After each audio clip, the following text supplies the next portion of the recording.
नमस्कार मंडळी, श्री स्वामी समर्थ. एका छोट्याशा गावात एक सुंदर कुटुंब राहत होतं.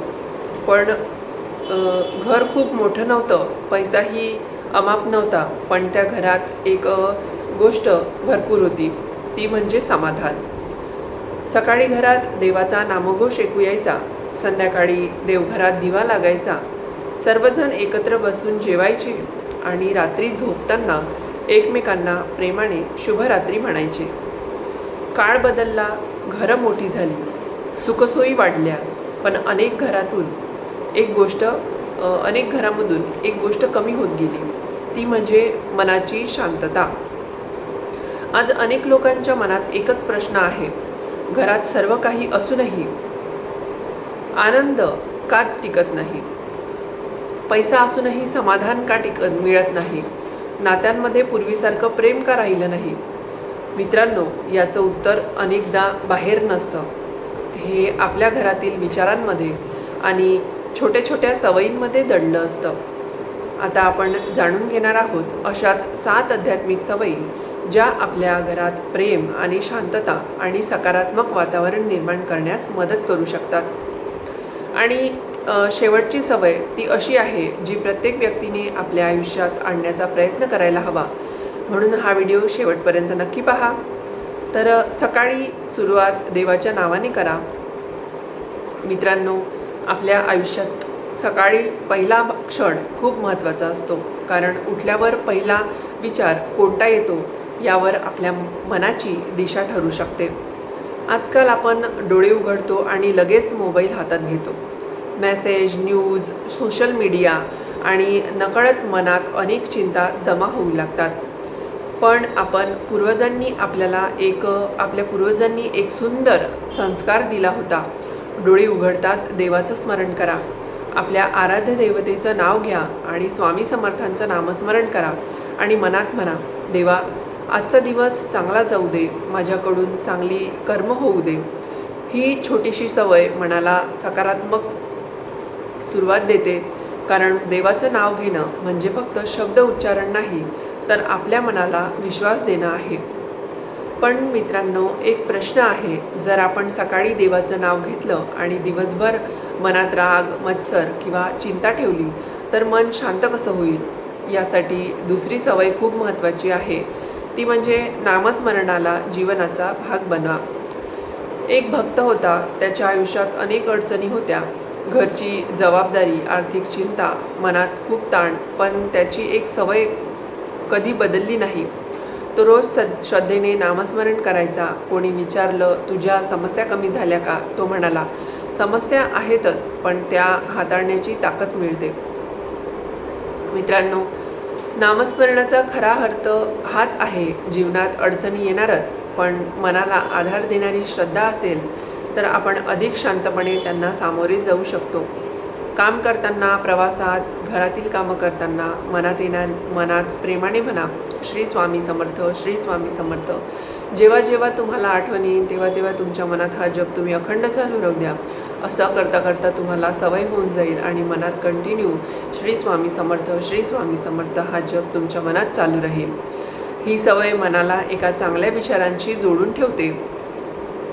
पण मित्रांनो, फक्त मनात देवाचं नाव घेणं पुरेसं नाही, आपल्या घरातील वातावरणही तितकंच महत्त्वाचं असतं.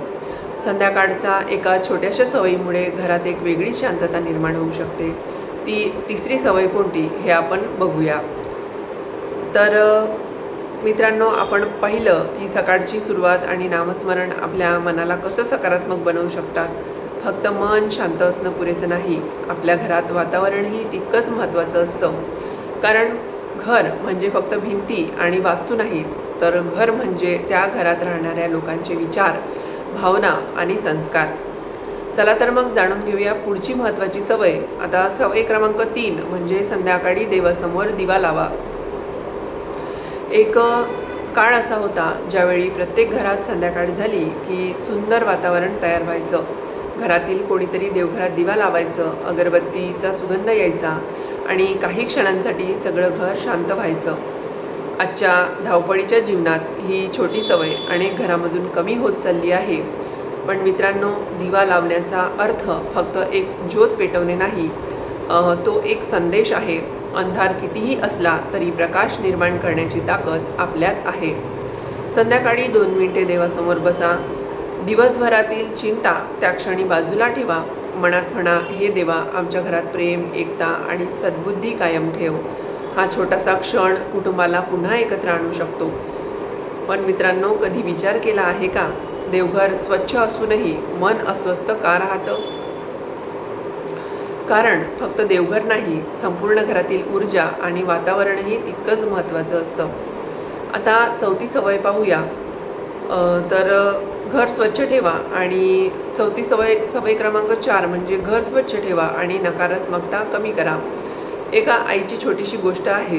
ती रोज सकाळी घर स्वच्छ करायची. मुलांनी विचारलं, आई, तू रोज एवढी काळजी का घेतेस? ती म्हणाली, जसं आपण घरातील धूळ साफ करतो तसं मनातील वाईट विचारांची धूळही साफ करायला हवी. किती सुंदर विचार आहे ना? स्वच्छता म्हणजे फक्त बाहेरचा पसारा कमी करणे नाही, तर तो मनाला प्रसन्न ठेवण्याची सवय आहे. घरात देवघर स्वच्छ ठेवा. अनावश्यक वस्तू कमी करा. तुटलेल्या वस्तूंचा साठा टाळा. घरात प्रेमाने बोला, कारण घरातील वातावरणाचा परिणाम तिथे राहणाऱ्या प्रत्येक व्यक्तीच्या मनावर होतो. मोठं घर असणं महत्त्वाचं नाही, पण घरात शांतता असणं खूप महत्त्वाचं आहे. आता पुढची सवय ऐकताना कदाचित तुम्हाला वाटेल, ही तर साधी सोपी गोष्ट आहे, पण याच साध्या गोष्टीमुळे माणसाच्या मनात मोठा बदल घडतो. ती आहे अन्नाबद्दल कृतज्ञता. आता आहे सवय क्रमांक 5, अन्नाचा आदर करणे. आपण रोज जेवतो, पण किती वेळा आपण विचार करतो की एक हा घास आपल्या ताटात येण्यासाठी किती मेहनत झाली आहे. शेतकरी, कामगार, आपले आईवडील, घरातील स्वयंपाक करणारी व्यक्ती, अनेकांच्या प्रयत्नातून तो घास आपल्यापर्यंत पोहोचतो. म्हणून जेवण्यापूर्वी 2 क्षण देवाचे आभार माना. हे देवा, आज मला अन्न दिलंस, त्याबद्दल धन्यवाद. ही छोटीशी सवय मनात समाधान निर्माण करते. आणि शक्य असेल तर तेव्हा गरजू व्यक्तीला अन्नदान करा.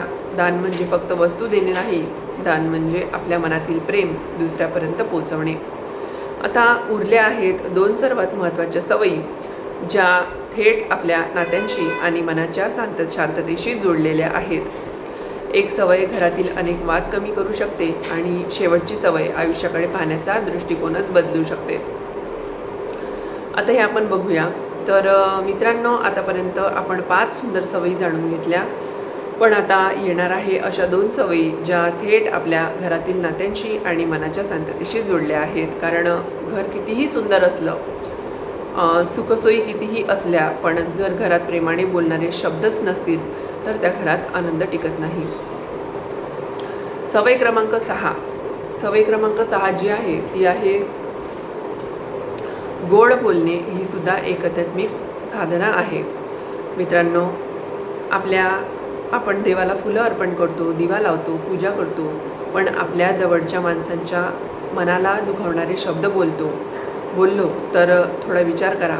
कधीकधी बाहेरच्या व्यक्तीशी आपण खूप प्रेमाने बोलतो, पण घरातील आपल्या माणसांवर मात्र राग काढतो. कारण आपल्याला वाटतं ही आपलीच माणसं आहेत, समजून घेतील. पण जवळची माणसं ही मनं ठेवतात, त्यांनाही प्रेमाची गरज असते. एक छोटासा प्रेमळ शब्द कधीकधी मोठ्या समस्येपेक्षा जास्त उपचार करतो. म्हणून आजपासून एक छोटा प्रयत्न करा. राग आला तर लगेच बोलू नका. एक दीर्घ श्वास घ्या. 2 क्षण शांत राहा आणि मग प्रेमाने बोला. कारण जिभेने दिलेली जखम दिसत नाही, पण मनात खोलवर राहू शकते. एकदा एका मुलाने आपल्या आईला विचारलं, आई, घरात सुख कशामुळे येतं? आई हसून म्हणाली, घरात मोठ्या वस्तूंमुळे नाही, तर एकमेकांशी प्रेमाने बोलल्यामुळे सुख येतं. खरंच, घराला घरपण देतात ते तिथे राहणारी माणसं. आता आहे सवय क्रमांक 7, दिवसाचा शेवट कृतज्ञतेने करा. दिवसभर आपण अनेक गोष्टींच्या मागे धावत असतो. अधिक पैसा, अधिक सुविधा, अधिक यश. पण रात्री झोपण्यापूर्वी एकदा स्वतःला विचारलं पाहिजे, आज माझ्याकडे असलेल्या कोणत्या गोष्टींमुळे मी देवाचे आभार मानू शकतो. कदाचित आपलं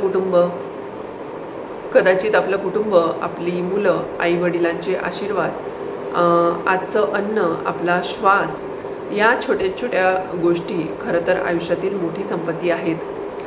रात्री झोपण्यापूर्वी 2 मिनिटे देवासमोर बसा. मनात म्हणा, हे देवा, आज जे काही मिळालं त्याबद्दल धन्यवाद.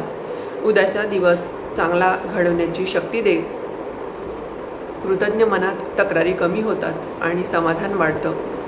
आता शेवटचा संदेश मित्रांनो, आज आपण घरात सुख समृद्धी टिकवण्यासाठी 7 आध्यात्मिक सवयी जे पाहिल्या आहेत, तर त्या कोणत्या कोणत्या आहेत? सकाळची सुरुवात देवाच्या नावाने करा, नामस्मरण करा, संध्याकाळी दिवा लावा, घर स्वच्छ आणि सात्विक ठेवा, अन्नाचा आदर करा, गोड बोला, कृतज्ञतेने दिवस संपवा. पण या सर्व सवयीचा एक सुंदर अर्थ आहे. घरात देवाला स्थान देण्यासाठी घरातील माणसांच्या मनात स्थान द्या. कारण जिथे प्रेम असतं तिथे खरी समृद्धी असते, जिथे श्रद्धा असते तिथेच मनाला आधार मिळतो आणि जिथे समाधान असतं तिथे खरा आनंद असतो. तर आज हा व्हिडिओ पाहिल्यानंतर एक छोटा संकल्प करूया आपण.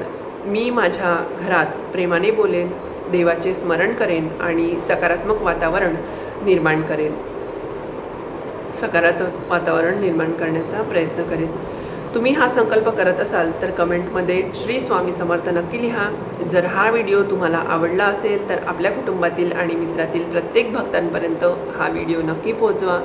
कदाचित तुमच्या एका शेअरमुळे एखाद्या व्यक्तीला सकारात्मक विचार मिळतील. अशाच भक्तिमय जीवनाला दिशा देणाऱ्या व्हिडिओंसाठी आपल्या आम्ही अमरावतीकर या चॅनलला सबस्क्राईब करायला विसरू नका. मनापासून नामस्मरण करत राहूया. श्री स्वामी समर्थ. जय जय स्वामी समर्थ.